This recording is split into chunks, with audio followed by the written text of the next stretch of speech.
So you then get trapped in an idea of a light and shadow side, and you're trying to get rid of half of yourself, but you're trying to love all parts of yourself. You don't need to get rid of any part of yourself. You need all parts of yourself. I'm not a nice person. I'm not a mean person. I'm a human being, an individual with a set of values. You support my values, I can be nice as a pussycat. You challenge my values, I can be mean as a tiger.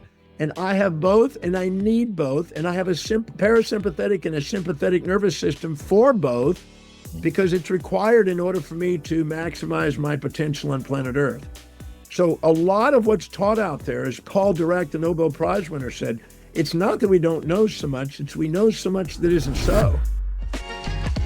Connekt Coaching Unplugged. Good morning, good evening, good afternoon, everyone in the world. This is the Connect Unplugged number 34 with, world-renowned, just life changer, Dr. John DeMartini. Welcome to the Unplugged podcast, and I'll let Callum explain and share with the world a little bit about what you've done and who you are. Thanks, Connor. Our guest today is Dr. John DeMartini, a leading human behavior specialist, researcher, and best-selling author whose insights have been shaping the personal development field for more than 5 decades. Dr. DeMartini's groundbreaking methodologies, particularly his renowned DeMartini Method, are at the heart of his signature program, the Breakthrough Experience, which has helped over 120,000 participants master their emotions, overcome challenges, and align their lives with their highest values. As of November 21st, 2024, Dr. DeMartini's remarkable journey and transformational teachings are being showcased in a new full-length documentary titled Breakthrough, helmed by award-winning filmmakers Patrick and Kasia Wazowski. This inspiring film has already garnered international acclaim, nominated in 38 global film festivals, and honored with 20 prestigious awards. Now available on Amazon, Apple TV, and Breakthrough offers an intimate look at Dr. DeMartini's life, his profound methods for personal evolution, and the countless people who've experienced life-changing results through his work. Today, we'll explore Dr. DeMartini's unique perspective on human behavior, discuss the powerful impact of his DeMartini Method, and discover what it truly takes to break through our limitations and step into a more empowered, purposeful-driven life. We're honored to have you here today, Dr. John DeMartini. Well, thank you for having me. Appreciate it. I've been looking forward to this interview. Thank you. So I'm very curious about how someone in life becomes an inspiration for so many. We've spoken with and worked with some amazing names over the years, and with what you've accomplished in your life, gosh, where did it start from? How did you know that you were going to be here, sitting in the Pacific, recently celebrating a birthday, sharing your life's work with the world on stage globally with all your books? Where did it start from? Can you share with us at what point did you say, I'm going to change the world?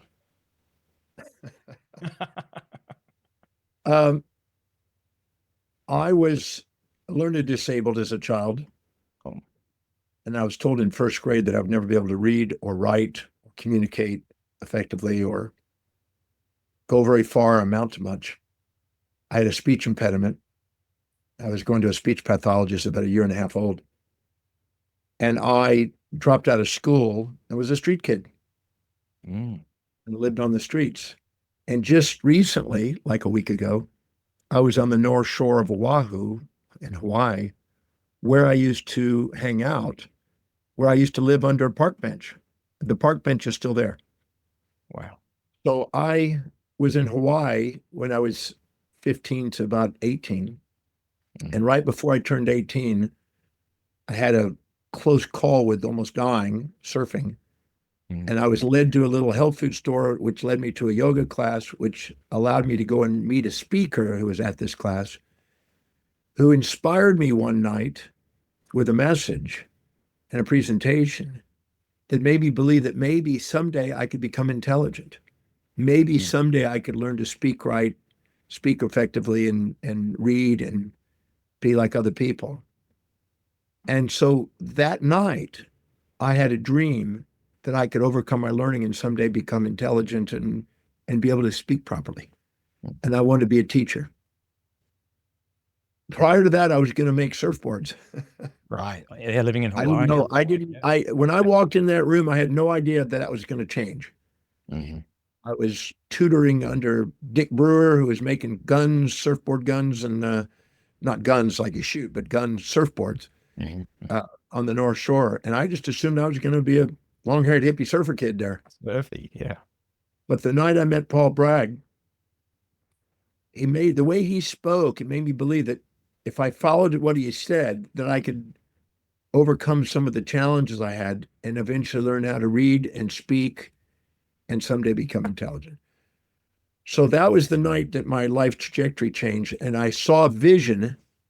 I could pull up a picture because it's been painted. That vision that I saw that night was painted by Andrew Tischler from Melbourne. And I don't know if you want me to pull that up, but it's quite an interesting vision. Let's see if I can find it here. Give me a second. But I did not know until that night that was going to change. I hope I can find this picture here. Okay, we're getting close, I think. Was the vision in a sleep, or were you in a meditation when the vision He came? took us through a guided imagery meditation. Mm-hmm. Pardon me, I thought I had where it was, but it's apparently not there. Let me look at it here. But he took us through a guided imagery meditation. Now let me try it on the right place here. And in that meditation, I saw a vision of me speaking. I imagined myself walking through a stoned archway with some men on either side, walking out onto a balcony above a giant square with 1 million people. And the background had iconic buildings from around the world. It was like I was speaking to the world. And it was kind of a surreal thing. I had tears in my eyes. One of those moments you just have an epiphany. You just know that there's something meaningful here. And I saw this vision, and Andrew Tischler, who's a famous painter in Melbourne, attended a talk that I gave and explained and shared the vision. And he painted it. And this is what he painted. That's what wow, I've seen that before. That's what I thought. Brilliant. That reminds me of Buenos Aires. So I had a dream that night to travel the world and be a teacher and be intelligent and be able to articulate clearly a message that would be meaningful for people. Mm-hmm. And really, there's been nothing in my life more important than that. Mm. That's been the most significant vision and dream that I dreamed about. So I've been working for 52 years on that vision. Well, you've certainly had a good go at it, and you have much more to accomplish, and you've made a huge impact in the world, John. Yeah, because I tell people it doesn't matter what you've been through, doesn't matter what you've gone through, doesn't matter where you've been. What matters is you have a dream, and are you giving yourself permission to fulfill it? Permission. Because I was the least likely guy, to most people's perspective, to do that. And it's interesting, when I was 18 years old, I flew back to Los Angeles from Honolulu and hitchhiked back to Texas, took a GED, high school equivalency test, and guessed and passed. I have no idea. It was miraculous. And I tried to go back to school, and I started at a junior college. I failed at first, but I got really determined and started reading a dictionary and memorizing words a day that my mom tested me on until I eventually was able to pass. And then I started to excel, because I literally gathered 20,000 words into my head in 2 years, reading and memorizing 30 words a day. And I was driving to this junior college with this other guy. We carpooled, and he was an engineer and he wanted to build magnetic trains. Now, this is back in 73. He went on to build magnetic trains. I went on to be the teacher that I dreamed. But one day we had a guy in the back seat that carpooled with us. He was a rich kid, kind of a spoiled, arrogant little rich kid that happened to drive with us. Mm. And we were sharing, the engineer and I were sharing our dreams and talking about our dreams. And this rich kid said, yeah, sure, John. You don't even know how to spell and speak properly. Sure, you're going to be a great teacher. Yeah, Dr. DeMartini, you're going to be great. John DeMartini, great teacher. Mm. You're going to work in a factory or probably in the Poly Ryan Memorial Hospital, or you'll work in the cotton gin. Come on, get out of your delusions. And he kind of criticized me. Mm. We didn't let him carpool with us after that. But that was in 1973, a little over 2 years ago, 2 years and 4 or 5 months. I was doing an online program for about 8,000 people online. And he was on that show, on that program. And he sent a message into whoever was running the Zoom, because I was in another location, Mm. and said, is that the John DeMartini that came from Richmond, Texas? And my director sent a message to me. There's a guy asking if you used to live in Richmond. She thought I lived in Houston. She didn't know about Richmond. I said, yes, find out who it is. If they know that, they must go way back. Mm. And so she sent it, yes, this is John from Richmond, Texas. Who is this? And he sent the name, and it was the guy in the back seat. Mm. Wow. When I said, hey, how you doing? Because, Yeah. you may have kicked him out of the car that day, but you still want to know how people are doing after all those years, 50 Yeah. years. So how you doing? What's happened? And he sent a message back. And I can't use the word appropriate. I'll just put another word in it. But he said, you friggin' did it, man. Mm. Mm. So sometimes when you have a dream, everybody out there has a different set of values, and they're going to project their values onto you. Mm. And they're going to project what they believe in inside themselves about it. And they're going to try to get you to live according to what they think will be wise or benefit. Mm. And you might get ridiculed for thinking about things and doing things. But all I can tell people is that give yourself permission to pursue what's truly intrinsically meaningful to you. Mm. You may be ridiculed, you may be violently opposed, you may be laughed at initially because you're not fitting in and conforming to the mores, traditions, and conventions of the local society. But if you do, and you don't stop, you'll change the course of that society. You got to give yourself permission to be you. Don't ever be second to being somebody else. It's powerful. You said something really profound, just doubling on the back of going after your dream. And it was profound for me because there was so much depth to what you were saying that wasn't immediately obvious. And that was, I won't let anybody get in the way of my dreams, not even myself. And I think what you were alluding to there, and I'd like you to, help me unpack that a little bit. But I think what you're alluding to there is both conscious decisions that you're making, but also unconscious decisions that you're making that may, or even maybe values that may need adjusting or correcting in order for you to get after, like what you said, what is meaningful to you.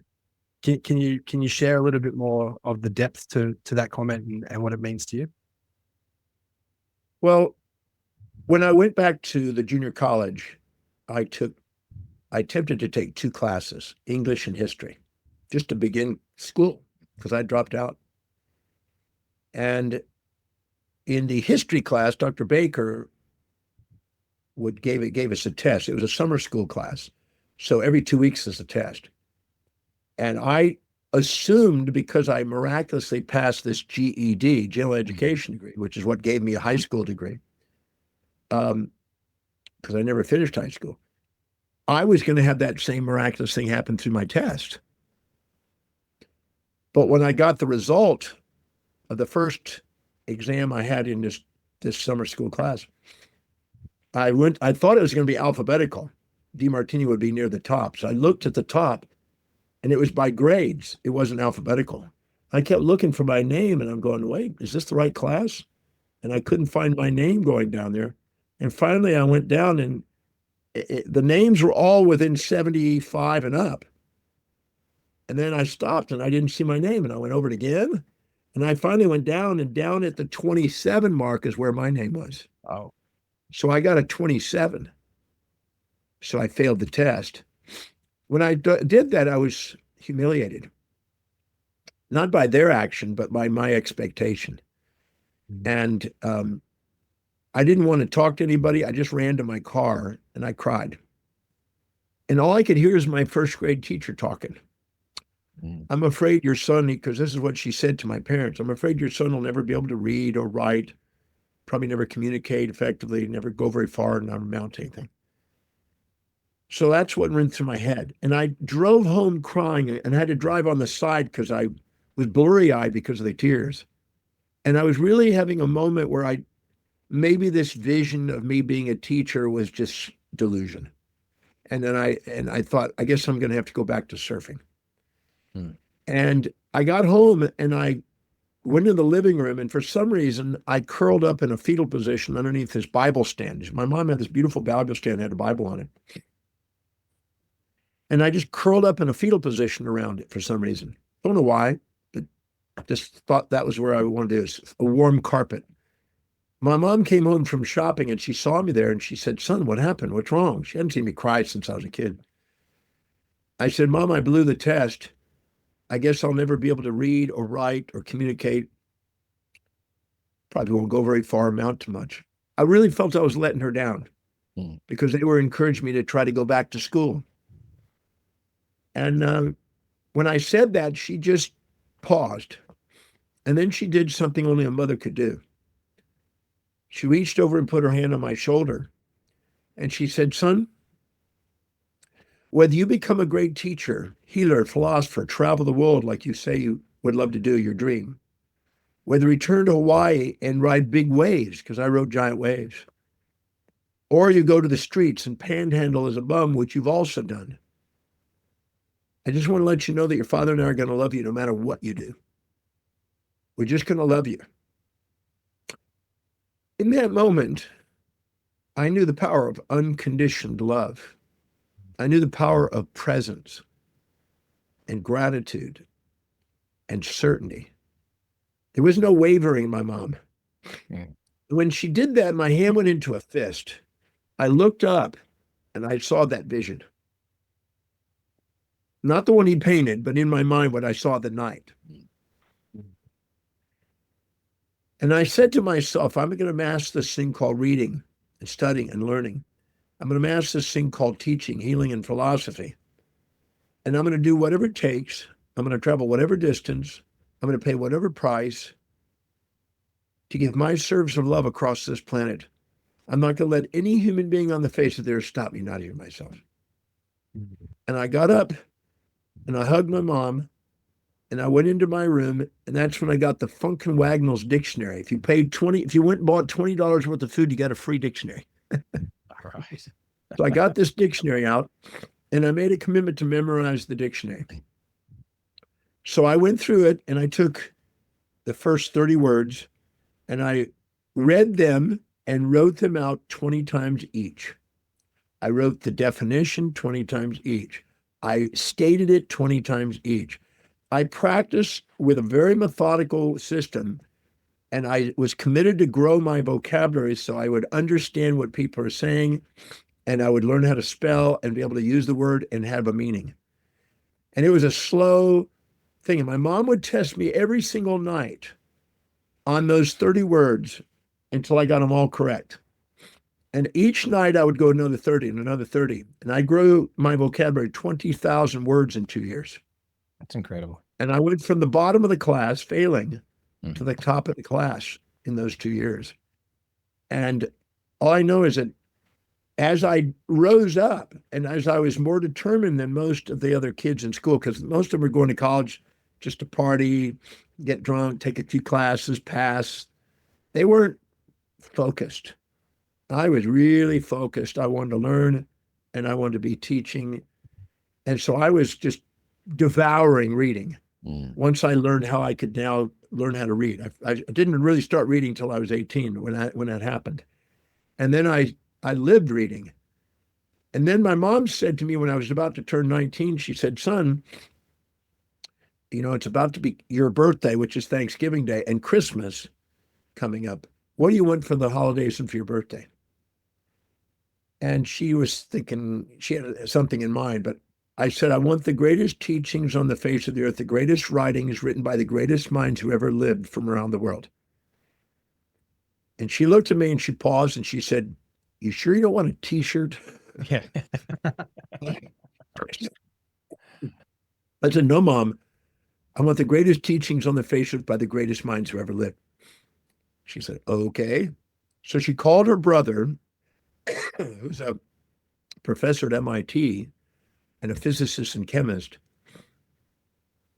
And he sent 2 giant 6 by 6 by 6 foot wooden crates filled with thousands of books to our home. I remember them coming in on a flatbed truck and they were on the ground, and I went out with a crowbar and I opened up these crates and just carried all these books, 20 or 30 of books at a time I could carry. And I just filled up my room with books and I just went to work. And I didn't care about anything else. I didn't socialize. I wasn't interested in partying. I'd done that all my teenage years. Mm-hmm. I just wanted to learn. And I wanted to accelerate my reading and learning and catch up with everybody else. And I've been doing that ever since. I've never stopped. I don't think there's been a day that I haven't read and researched and written. And that's just what I do. I teach, research, write, travel, and speak. That's it. Great question, Callum. I read on your website you've studied over 30,650 books. Now, in my mind, when I read that, John, I was thinking, how does someone do that? You just explained how you did that. At least that's how you started. It's now 30,904. I updated today. Okay. But when I learned how to read, I also wanted to study universal laws, because that's what Paul Bragg mentioned. He talked about the universal laws. And so when I turned 18, I got in the dictionary and I said, what exactly is a universal law? It referred me to natural laws of the universe. Mm-hmm. And then there were human laws, natural laws of the world, and then universal laws. There were different ones.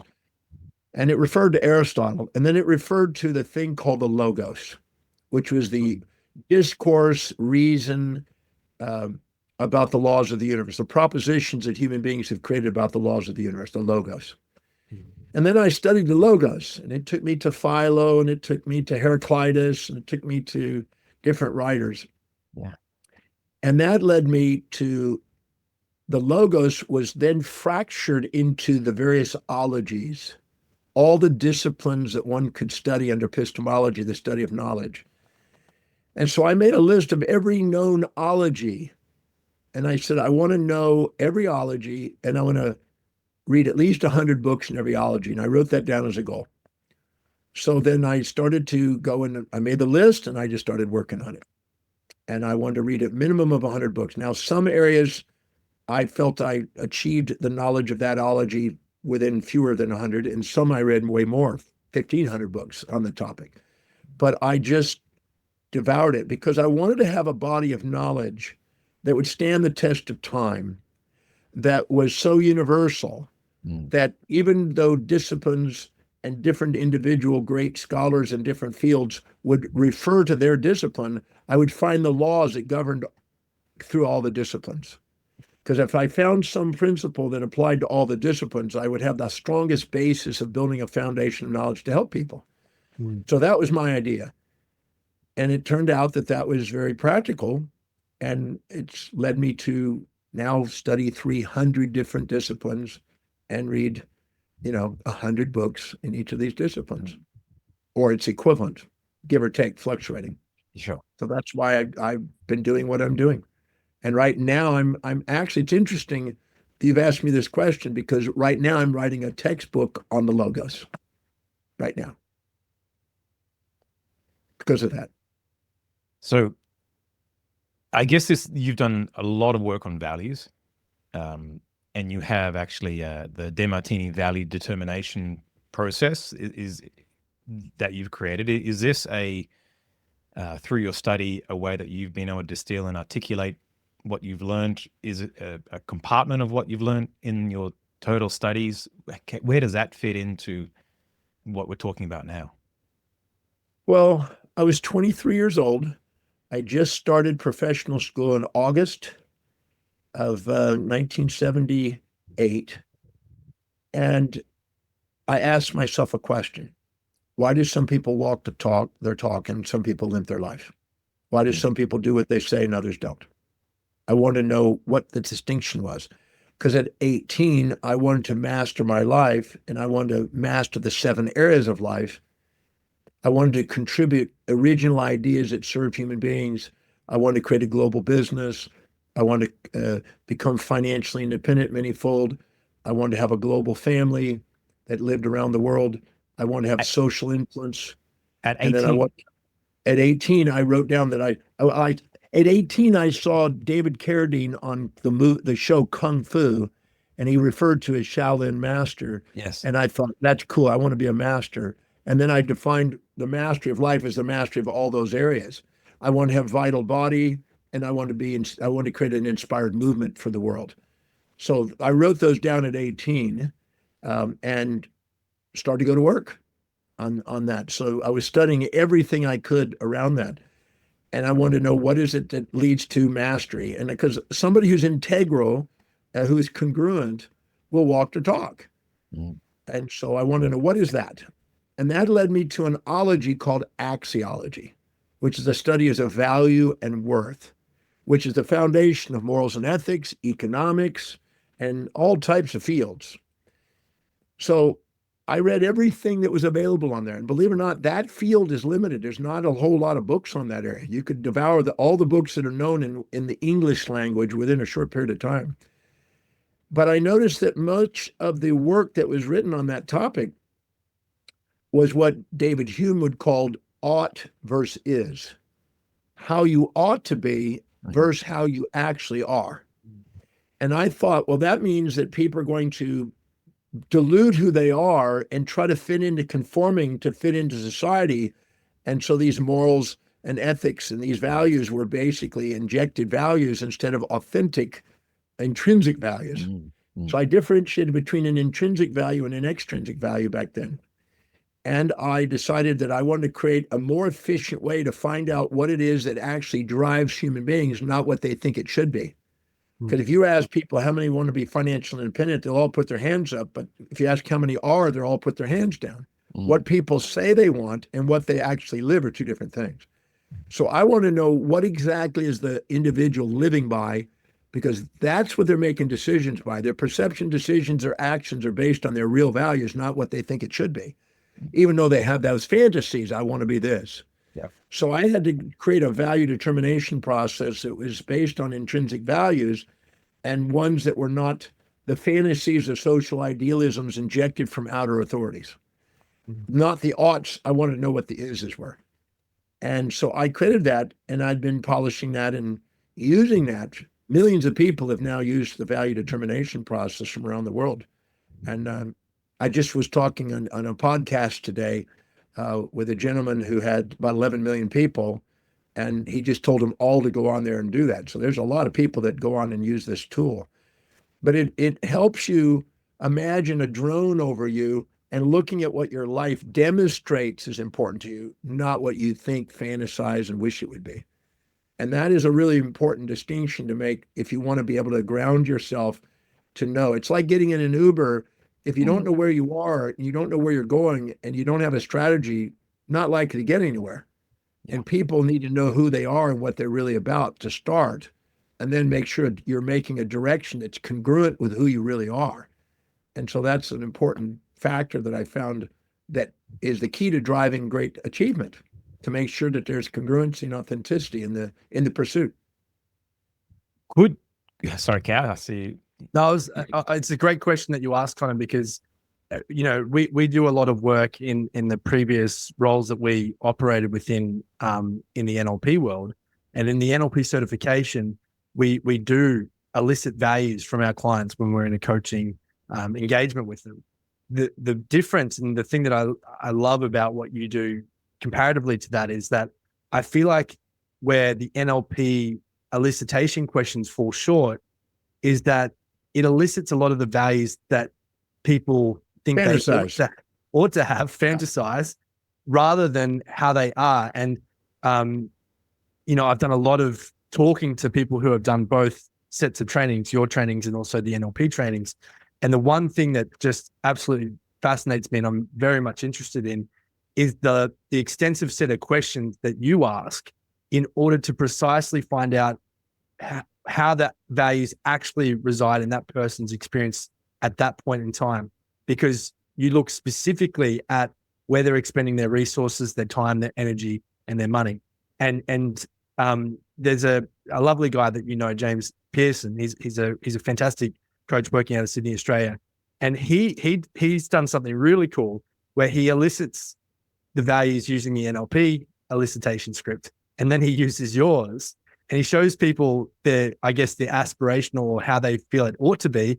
And then he shows the comparison of how they actually are. And that comparison that they see, like, I think forces them into facing the truth about their nature. Conscious, unconscious awareness, like drawing that out. Confronting?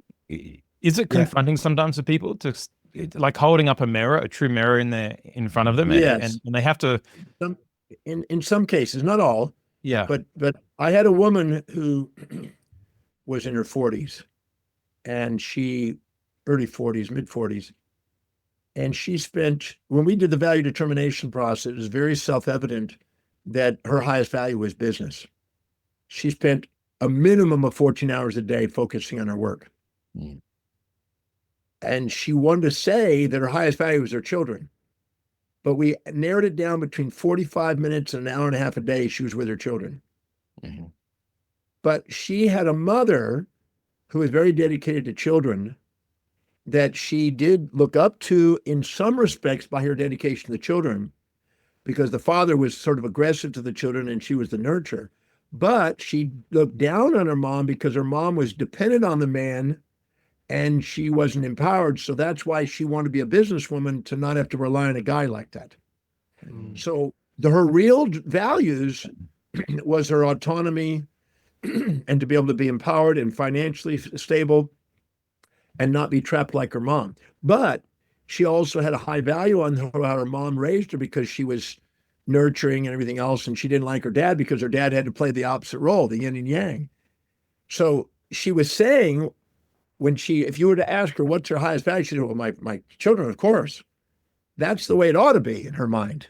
Mm-hmm. But what her life was demonstrating was she was dedicated to being the businesswoman. And when she got really clear about it, she cried.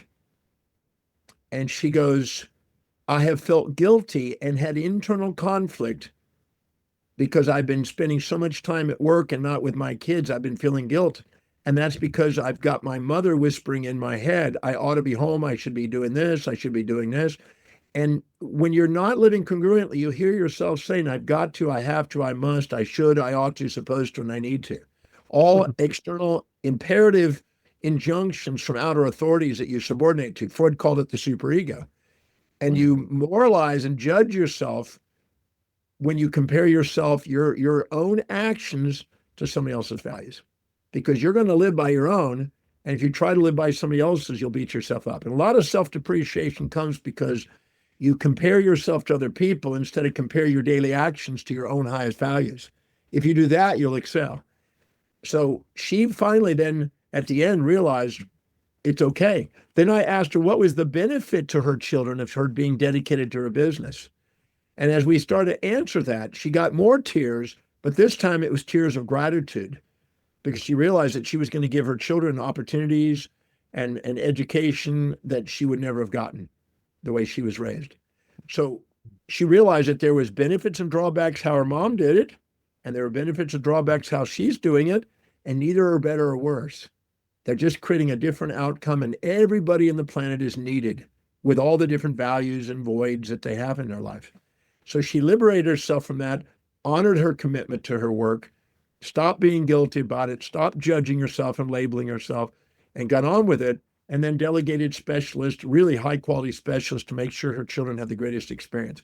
She also added more delegations at work, so she had more times to be actually present, educating the child, but not doing trivial things, the standard things that most mothers are trapped having to do with the children. Like, go play with a video game because I got to now vacuum. She wasn't doing any of those things. She was viable enough where she was delegating enough, and so she was doing high quality time with her kid. But once she put those into perspective, she chose now to spend quality time educating her child, but not doing trivial things that many people are trapped doing. That would have changed. The relationship would have changed her life.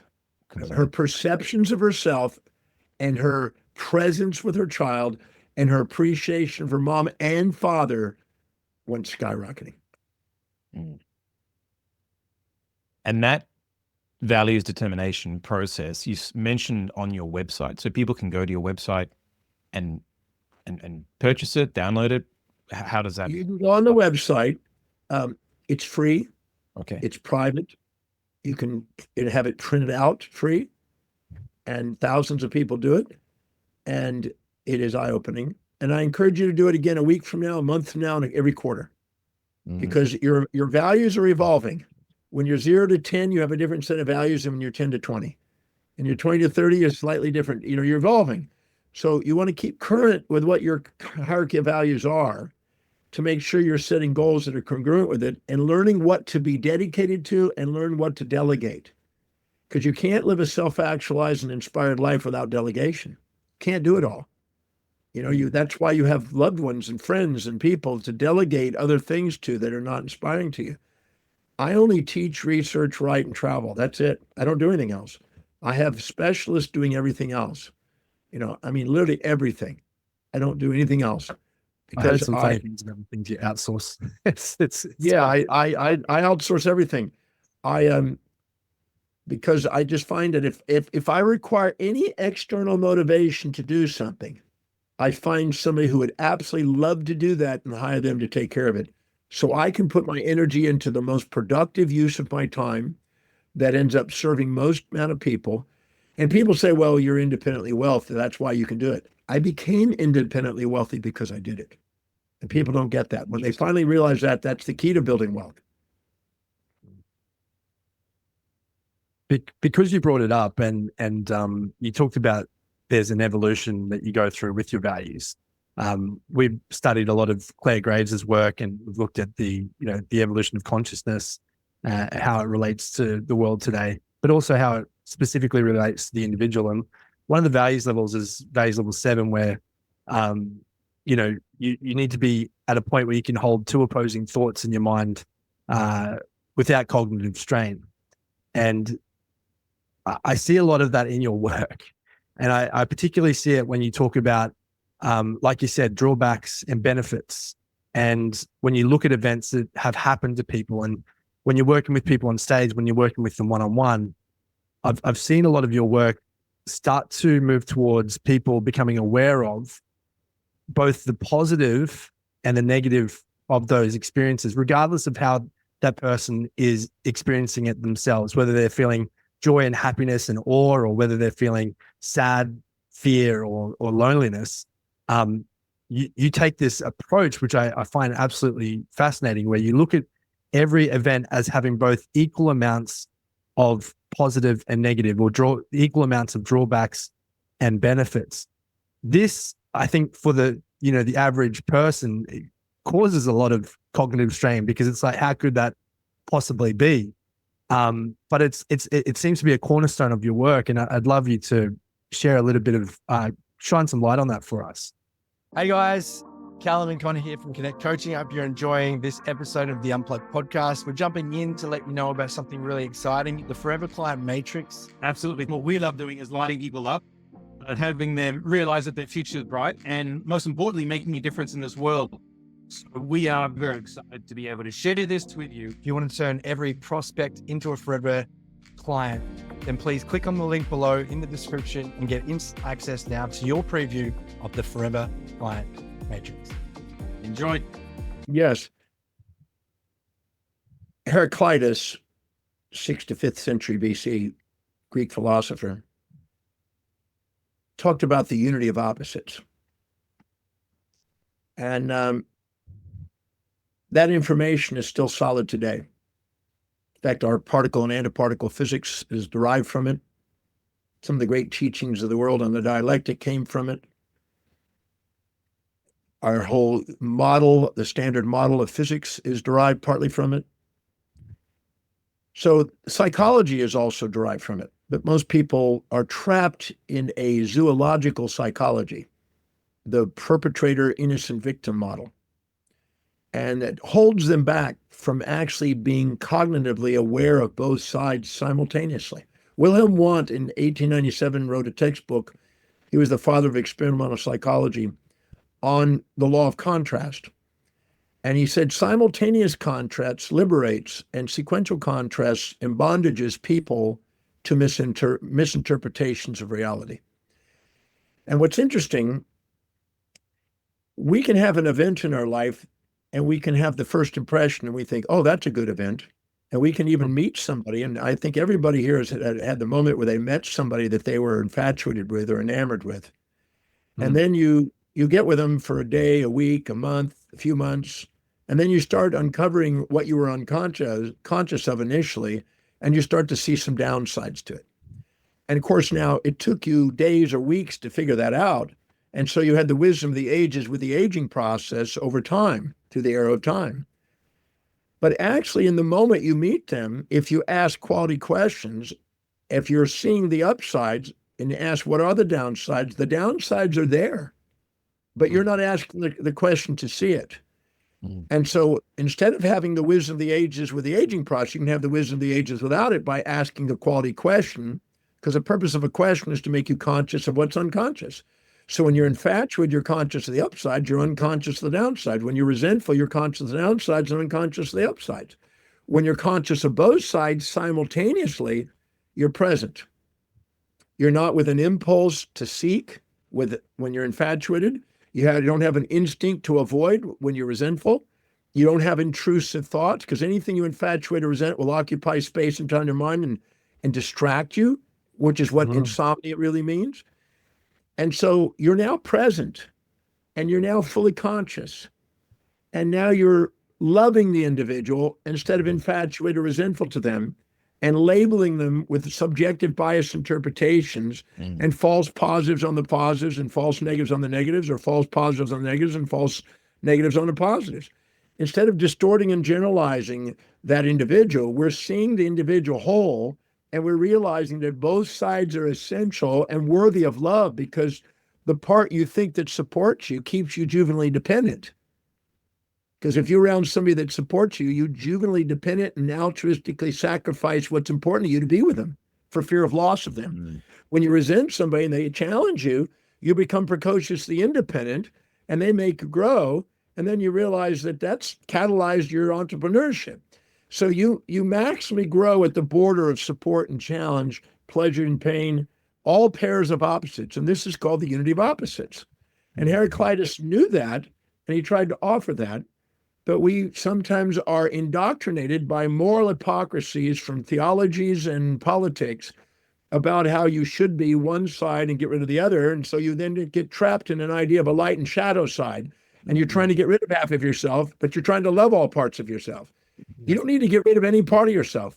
You need all parts of yourself. I'm not a nice person. I'm not a mean person. I'm a human being, an individual with a set of values. You support my values, I can be nice as a pussycat. You challenge my values, I can be mean as a tiger. And I have both, and I need both. And I have a parasympathetic and a sympathetic nervous system for both, because it's required in order for me to maximize my potential on planet Earth. So a lot of what's taught out there, as Paul Dirac, the Nobel Prize winner, said, it's not that we don't know so much, it's we know so much that isn't so. So Paul Dirac was trying to say that we get bombarded by information that's not so, and we become indoctrinated by it, and we don't ask the right questions to liberate ourselves from the bondage of those misinterpretations of reality. But by asking and seeing both sides of people, you get to love people. Because if you're married to somebody for 50 years, I guarantee you, if you ask a spouse, can you think of the positives and negatives about them? They'll be able to say, absolutely. These are the things I like. These are the things I dislike, and I still love them. So why wait and have the wisdom of the ages with the aging when you can have the wisdom of the ages without it by asking quality questions? That's what my whole method's about, to help people see that nobody's worth putting on pedestals or pits, but everybody's worth putting in hearts. I like that. Is that why you said one time that you've given up on happiness because it made you too sad or something like that? Was that what? Yeah, is that an I feel like accurate? happiness. Yeah, I wrote a little book called The Joy of Depression. You know, I gave up happiness. It made me too sad. I went to the Oxford Dictionary 40 years ago, literally 40 years ago. I went to the Oxford Dictionary because I noticed that whatever I was reacting to emotionally about people were parts of me that I hadn't owned. So I decided instead of waiting I'd rather do a preemptive strike. And I just went to the dictionary and I literally underlined every trait that a human being could display. 4,628 traits I underlined. And then I thought, who do I know in my real life that displays that trait to the most extreme example? And I wrote their name out to the side, real tiny print. And then I asked myself, all right, John, go to a moment where and when you perceive yourself displaying or demonstrating this same specific trait, action or inaction, and go and dig, where did I do it? When did I do it? Who did I do it to? And who perceived me that way until I own that trait 100% as the most extreme individual I know. And I found that I had all 4,628 traits in my life. Kind and cruel and nice and mean and honest and dishonest and forthright and hold back and, sweet and bitter. I had every imaginable trait at different moments in my experience. And then I realized that if I'm too proud to admit that I do that trait and I meet somebody that does a trait that I'm judging in myself and I don't want to admit it and I'm dissociated from that and I'm too proud to admit that what I see in them is inside me, they're bringing into my life the awareness of what I'm feeling ashamed of, but dissociated and don't want to face. They're not my enemy that I'm trying to avoid and label. They're my friend trying to make me learn to love that part of myself that I have not been able to love because I bought into a moral hypocrisy by some outside authority. So once I found and owned all those traits, I noticed that my reaction to people changed. Instead of judging them and immediately putting them in a box and generally distorting them, I just realized, ooh, there's me again. There's me again. And I started having more reflective awareness instead of deflections. Deflections, I was too proud or too humble to admit what I saw in them inside me. But when I had reflective awareness, I realized all of that I see is me. And then I realized that I'm only seeing what my projection is. Heraclitus in the 5th century said that you start out first. Epictetus, the Stoic philosopher, said, first you blame others, then you blame yourselves, and then there's nothing to blame. So first you think it's them doing things to you with a false attribution bias. Then you think, well, I'm doing that to myself because I'm judging myself. And then you finally ask the right question to liberate yourself from either of those judgments. And you just love yourself, knowing you need all those parts. And then there's nothing to judge in them or you. There's just something to realize that your enemy is your friend and teacher, teaching. And so is your person that you look up. Your allies and enemies are both reflections of a part you projected and labeled. Carl Jung comes to mind. Mind-blowing. Perceptions, projection, it's almost shadow work. Well, the shadow is not the shadow. That's the illusion. Carl Jung knew that. The shadow is the light to somebody else. What one person's light is another person's shadow. There's a law of heuristic escalation that basically says that anytime an ideologue projects an ideology onto a society for the sake of doing something it thinks is good, somebody with an equal and opposite ideology emerges spontaneously to counterbalance it. And so the world is made out of kind of cultural balances, pro-life, pro-abortion, pro-guns, anti-guns, and all these pairs of opposites. And they're there to teach you that there's both benefits and drawbacks to all behaviors.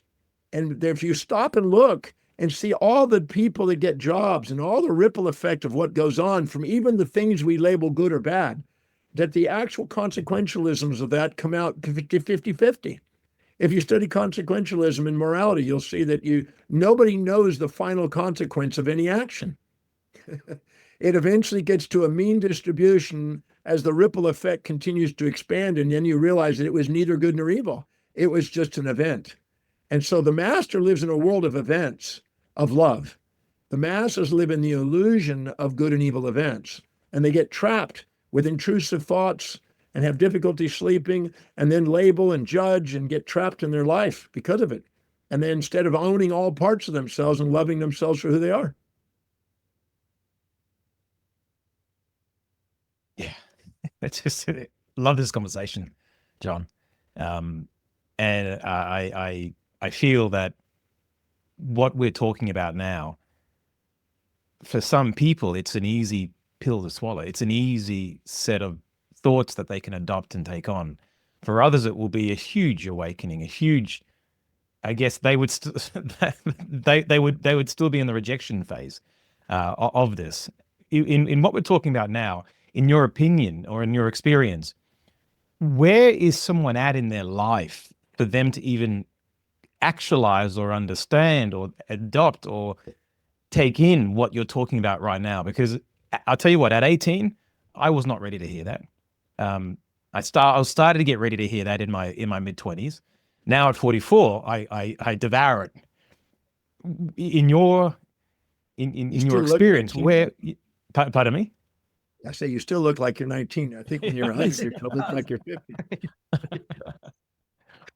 Is it before? Is it just where someone's evolution is at on a personal level? Is there often a series of events that lead up to someone being able to even understand what you're talking about now? Because I know people who are probably still my age who if I was to share this with them, that they would still think, well, I don't know, I don't even grasp that. I don't understand that. So for someone to begin to understand that, is there any part of someone's life, a phase in their life that where you feel as though they're ready to take on this information and not only take it on, but action it? Okay. Our brain has what some people have called systems 1 and systems 2 thinking.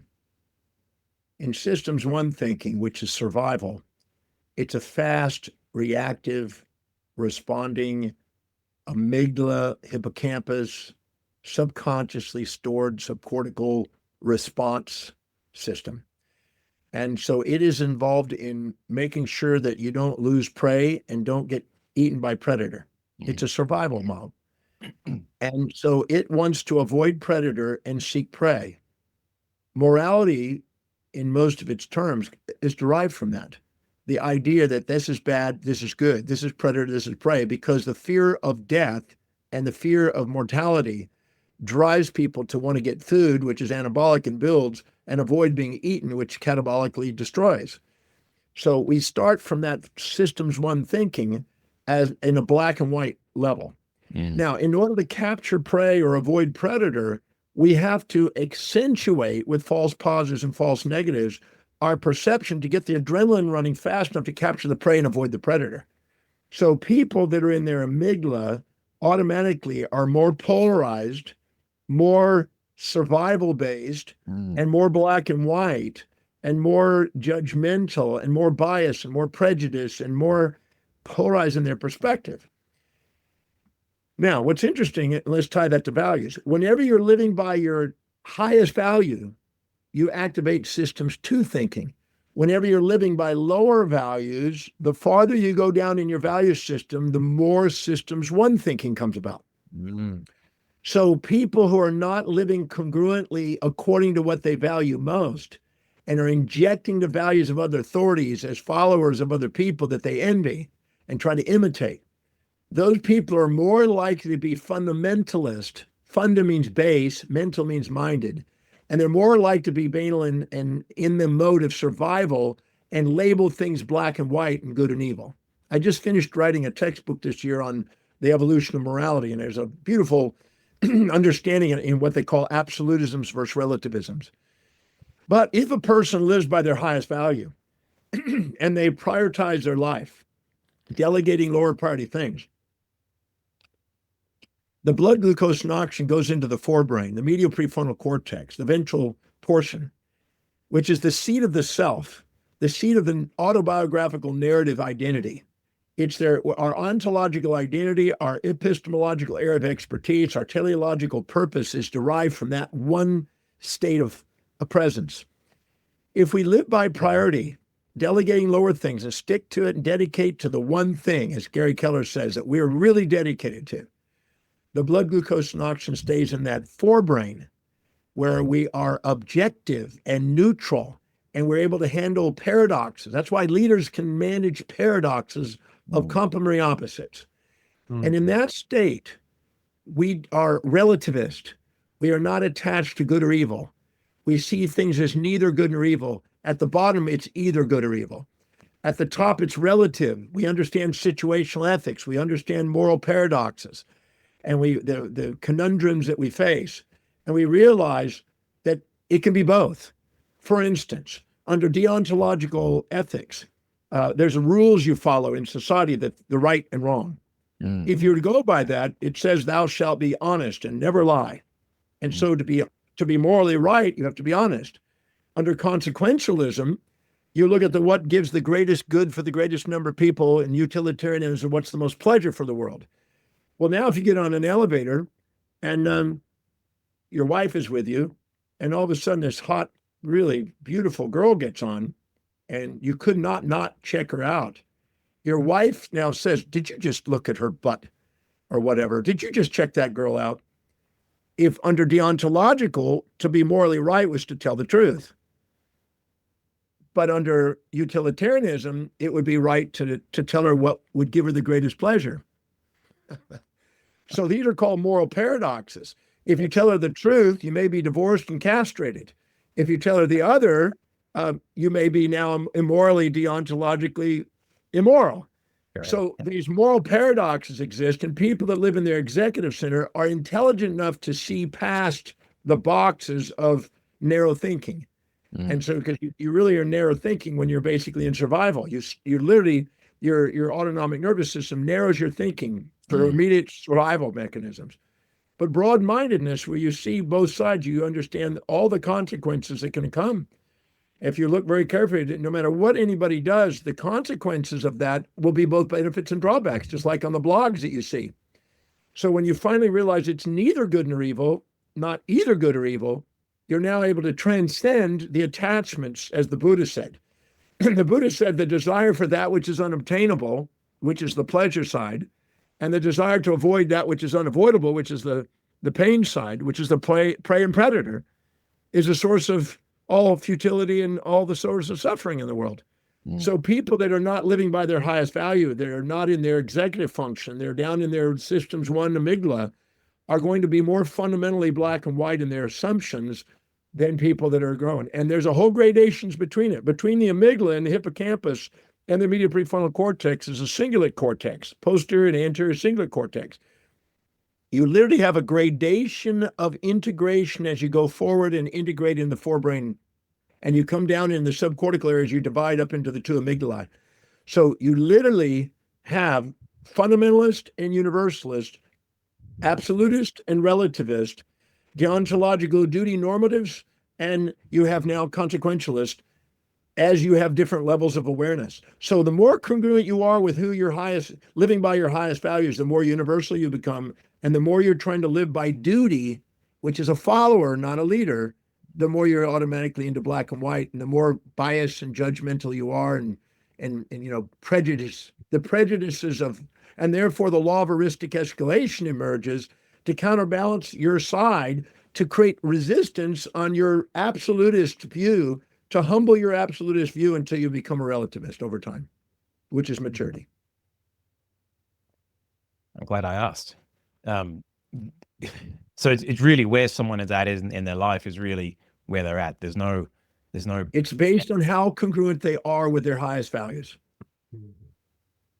If they're living congruently, they rise up and see they're transcend, they're not attached, they're more open and understand people for who they are and know how to communicate what they are interested in terms of other people's values without making people wrong.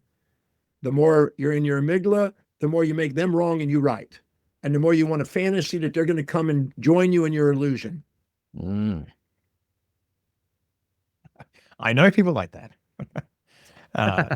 You're articulating and verbalizing a lot of what has been what I've thought for so many years, but you're able to articulate it in a way that put it into an understanding that just deepens it. Thank you for that. Well, I have been very fascinated by human behavior for 52 years now. So you pick up a few stray ideas along the way. Incredible.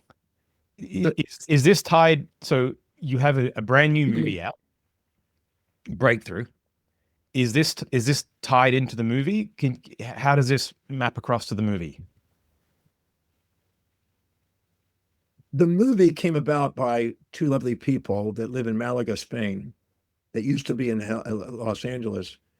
They asked me to be in a couple other of their movies prior. I've been blessed to be in quite a few movies. And they asked me, would you be willing to do a movie on your work? Because every time we see you work and you're doing and demonstrating your work, it's quite impactful. And we'd like to do a movie on that. And I went, okay. I said, so they're going to follow me around and they're going to film and they're going to put this together. I wasn't really involved in it. They're the genius behind their movie. I'm just being me. Yeah.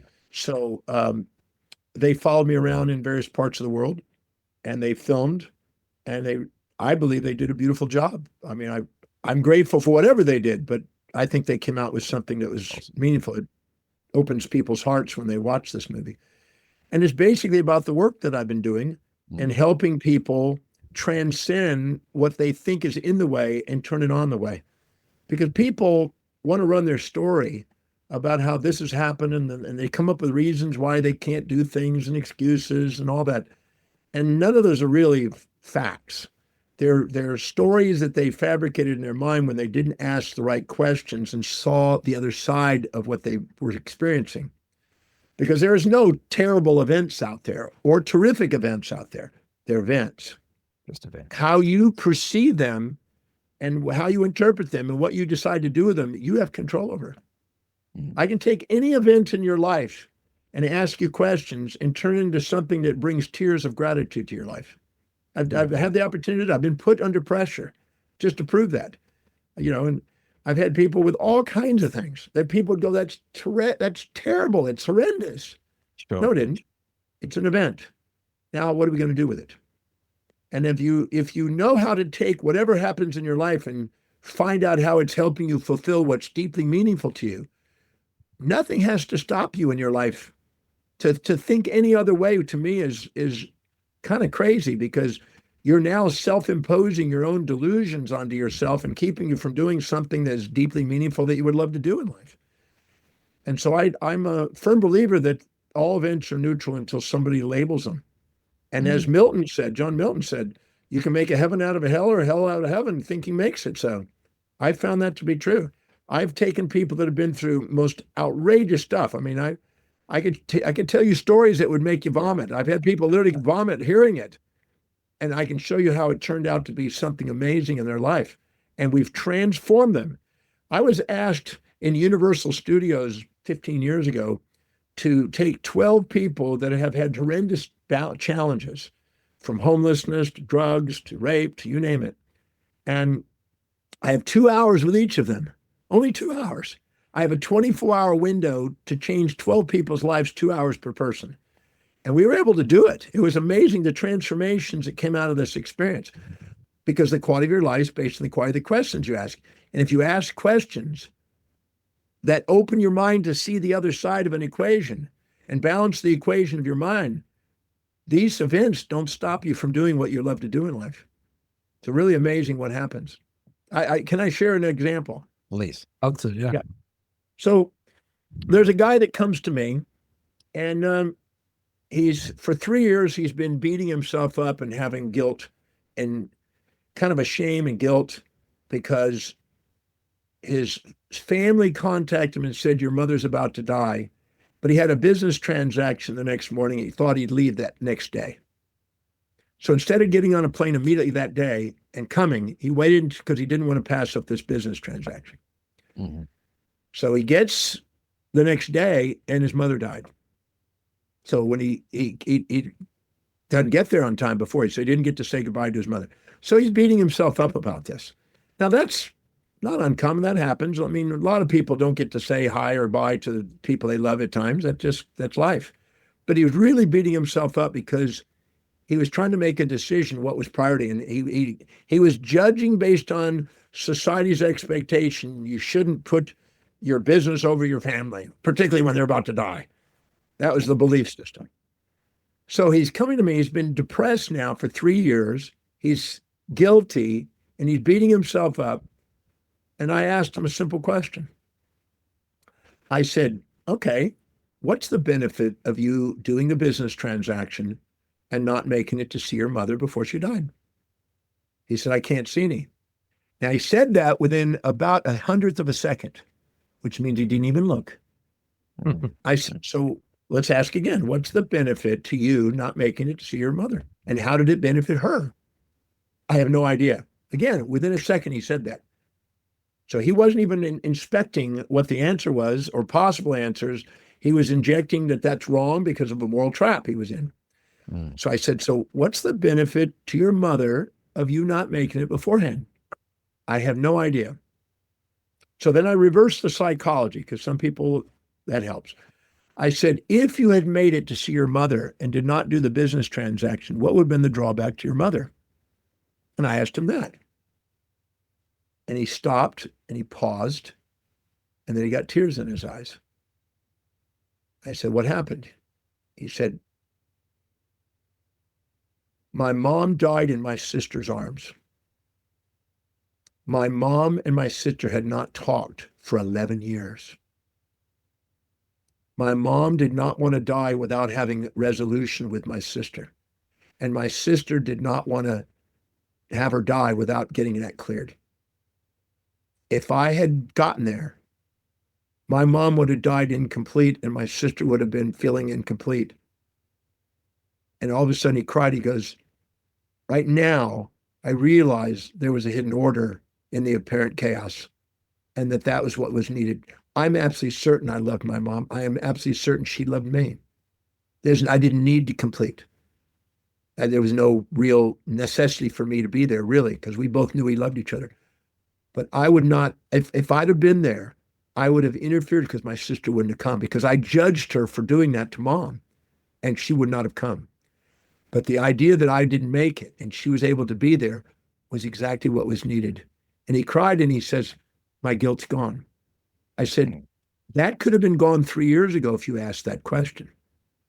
But you didn't ask it because the quality of your life is based on the quality of the questions you ask.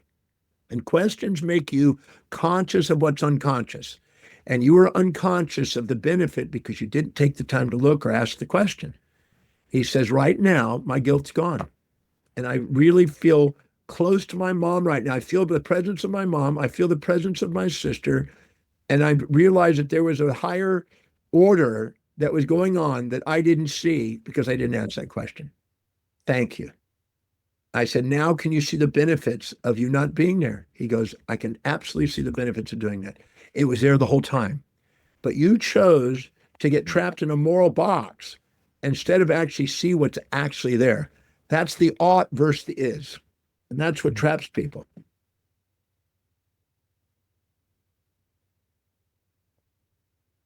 I got another one.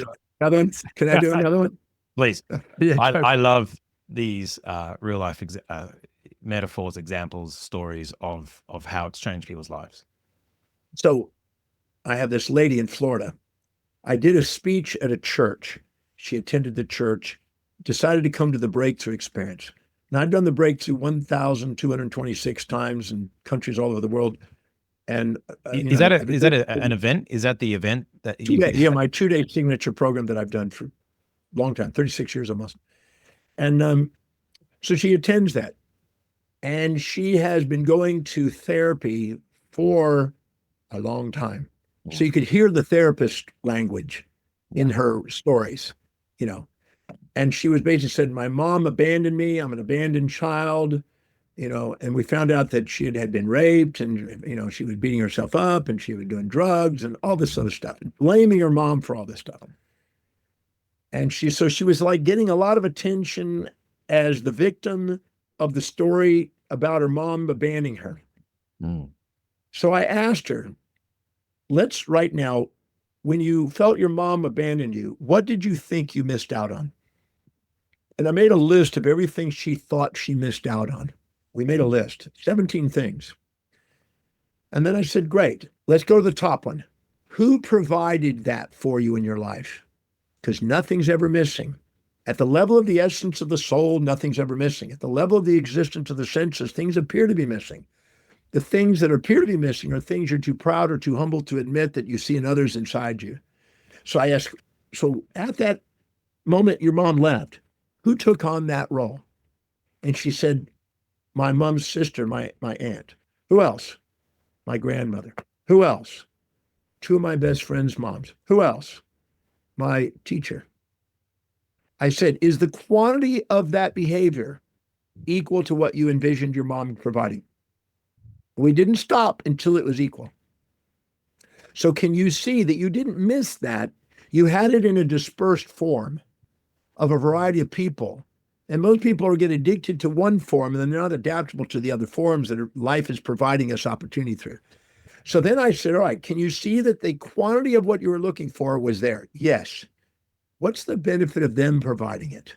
So what's the benefit of your aunt being there?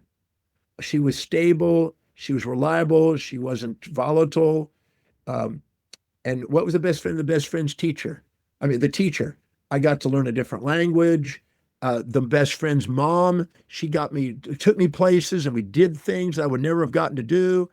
And we stacked up the advantages and benefits of all those people showing up to provide that trait. And then I asked, if your mom had done that and she stayed there and provided you that trait, what would have been the drawback? And all of a sudden she froze. And she got tears in her eyes. And she goes, wow, I just remembered something my aunt told me when I was 4. I said, what is it? Wow, I can't believe I just forgot it, deleted it, pretended it didn't exist. My aunt said that my mother did not leave me because she rejected me, which is the friggin' story that her and her psychologist coined. Mm. My mother left me because she left me in a bath in scalding water, and I almost drowned and burned because she was bipolar and would forget what she was doing and was not fit. And so she asked her sister, please raise this beautiful child. This child's special. I am unworthy of this child. If something ever happened to this child, it would feel like a failure. And I don't want that. So raise her and don't let her be somehow affected by me. When she heard that, the story that she had been programmed, I've been a victim, my mother was dysfunctional, I was abandoned, and all this other stuff, was I was loved by mother and gave me an opportunity to have a higher quality opportunity that I would never have had with my mom. My mom loved me enough to do that. And that's the hardest thing a mom would ever be able to do, is to give the child up to something that would be a greater opportunity for the child. So we went through all the rest of the things. Who took on this trait? And what was the benefit? And what had been the drawback of the mom? When we got through, she was in tears of gratitude. She felt the presence and love for her mom. The story had changed from being a victim and being abandoned to this, to I'm now worthy and I want to do something amazing with my life and I'm going to find my mom and hug her. That's the change in about an hour and a half by asking the right question. Right questions. It's so inspiring. And then she found out that she was devaluing herself and then hanging out with people that kind of devalued her and treated her the way she was doing to try to get her to say, hey, I'm worth more than this. And then we went through each one of those and found out how it served her along her way. And then she realized, I'm going to write a book on my life And I wouldn't want any of those stories out of the book. It will inspire people to realize that no matter what you've been through, there's opportunity and that it's all on the way, not in the way, which is what she went on to do. So here's a person that's playing victim, that's disempowered, told that she's a victim, and now she's in victory. So the quality of your life is based on the quality of the questions asked. If you hold people accountable to answer quality questions, it liberates them from the bondage of the emotional stories that they've falsely given themselves and that society projects because of the moral hypocrisies. And this is part of your breakthrough experience, which you do over 2 days. And you would have thousands of these stories and how you've changed someone's life. How does someone learn how to do the breakthrough experience? Or how does someone, you have that coming up, I think. You have some breakthrough experience trainings coming up? Yeah, I've been training people for 35 years on the methodologies that I've developed. And we've got, I guess, about 8,000 facilitators I've trained. And there's a couple of other universities that trained at other people. We just got entered into the dissociative disorders. The textbook is now usually knowing about it. We're about to have North Carolina University is about to have a paper come out on this work. There's a paper at Keio University on the work because they've never seen anything like. They've not seen anybody dissolve grief in 2 hours and 17-minute averages. And they took us through and took a whole bunch of prolonged grief syndrome, and we showed them how to dissolve it. So it's a very powerful set of tools that people are coming to because psychologists are stopping their careers and going this way. They're calling themselves recovered psychologists because they'd rather be doing this than what they were doing because they can guarantee scientifically a result. So there's a movement that's going on, and it's growing. And that was the dream that I had since I was 18. I wanted to create original ideas that serve humanity, and it's happening. I really believe that anybody who's listening here, if they get really clear about what's deeply meaningful to them and they start living by priority towards that objective, they'll build incremental momentum to do something extraordinary with their life. And I love helping people do that. That's what inspires me every day. And the stories I get back from people that transform their lives are more tear-jerking than my own accomplishments. I'm grateful for what I get to do, but I'm grateful to watch what my students do. Brilliant. And if someone wanted to experience this with you, do you have some 2-day events coming up? Do you have the breakthrough experience coming up anytime soon? I do. Prior to COVID, I was doing about 40 to 42 breakthroughs a year. Wow. I was teaching every weekend. Every weekend I taught breakthrough. I did 51 weeks out of the year I was teaching seminars. Usually Christmas, New Year's, I won't be doing a seminar. Although if I could, I would. The holidays kind of interfere with that. I'm not interested in holidays. I can rest in the afterlife, I figure. But I do breakthroughs pretty well weekly, and I have other people helping me doing that.